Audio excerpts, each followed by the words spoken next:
Thank you for visiting my channel. Today I'm going to be showing you guys how to correctly place your chest leads. Now this is an area that a lot of students struggle with, so I'm actually going to do it on the skeleton today, and in my next EKG video I'm going to do it on an actual person.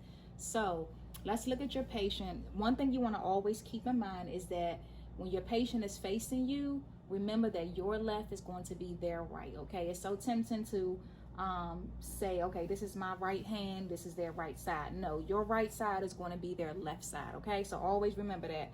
Now the more you do EKGs, the more comfortable you become, the easier it is to place your leads and things like that.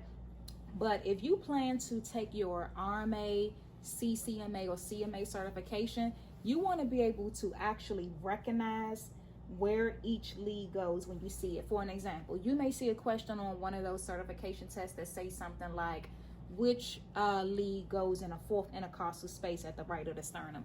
You need to know that that is V1.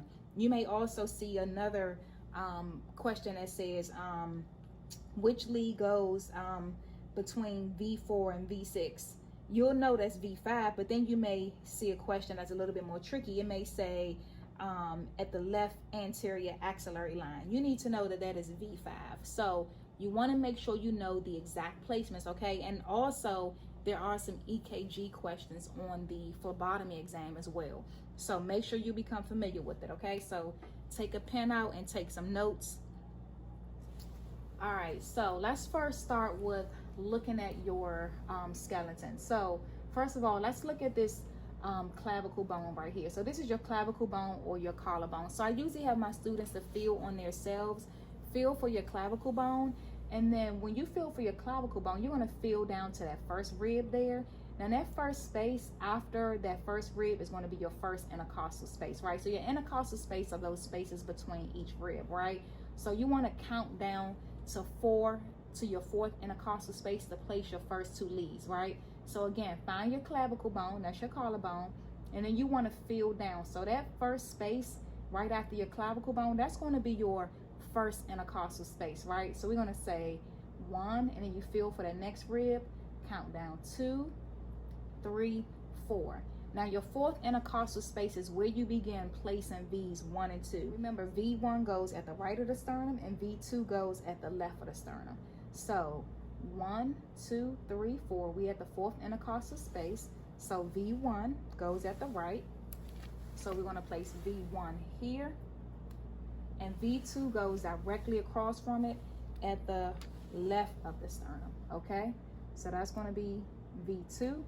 Now normally the way we place this, we skip over V3 and we go straight to V4, and I'm going to tell you why in a second. V4 is at the fifth intercostal space at the left mid clavicular line. So clavicular is referring to the clavicle bone, right? So that's going to be the mid clavicle bone, right? But it's going to be at the fifth space. So again, we're going to count down. So this is 1, 2, 3, 4, 5. So this time we're in the fifth intercostal space, right? Mid clavicular. So that's going to be midway is about here, right? So we're at the fifth intercostal space. Midway is going to be about here. So we're going to place lead 4 there. And the reason why we come back to lead 3 is because lead 3 is going to be midway between V2 and V4. Okay. So that's going to be V3 is going to be about there.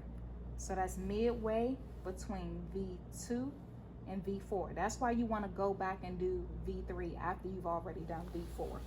Okay, so we got V1 through V4 there. So now we're going to go to, now this next step, some people, they do skip over V5 and go straight to V6 because V6 is at the mid axillary line. So when you think about axillary, remember axillary refers to the armpit, right?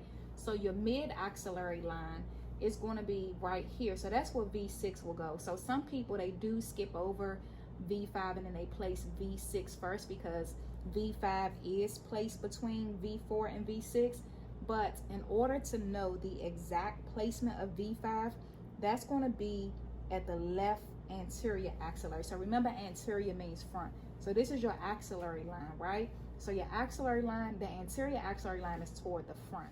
Okay, so let's go ahead and place V5. So V5 is actually also in the 5th intercostal space along with V4. However, the correct placement for that will be at the left anterior axillary line. So remember that. So remember, this is the mid axillary line. Anterior is front, so we want to be at the front of the axillary line, right?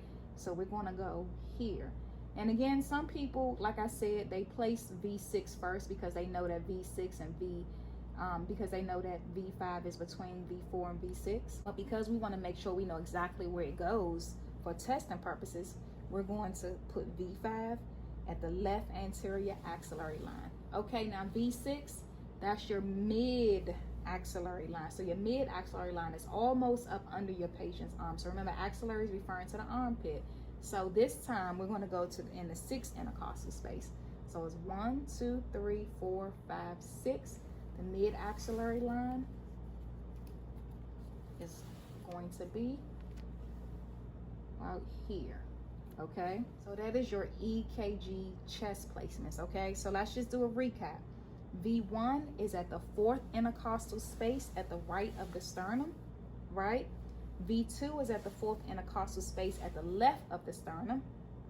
V3 is midway between 2 and 4, right? V3 is midway between V2 and V4. V4 is at the 5th intercostal space. Clavicular is referring to the collarbone, right? That's the clavicle bone. So the mid-clavicular line, right? So that will be here. That's midway. That's your V4. V5 is left anterior axillary line, right? So that's here. And that's also in the 5th intercostal space, right? So that's your V5. And then V6 is at the mid-axillary line. I hope that this video was able to help you out. Again, make sure you are studying those placements so you know when it's time to take that test, you are able to recognize where each placement goes. So I hope that you found value in this video today. If you did, make sure you like it and also subscribe to my channel. If you want to see more content, feel free to leave a comment below if you have any questions or if you have a video suggestion, something you'd like me to cover that I haven't covered already. I will leave my email down below in the description box. Thank you again for visiting my channel. Be blessed.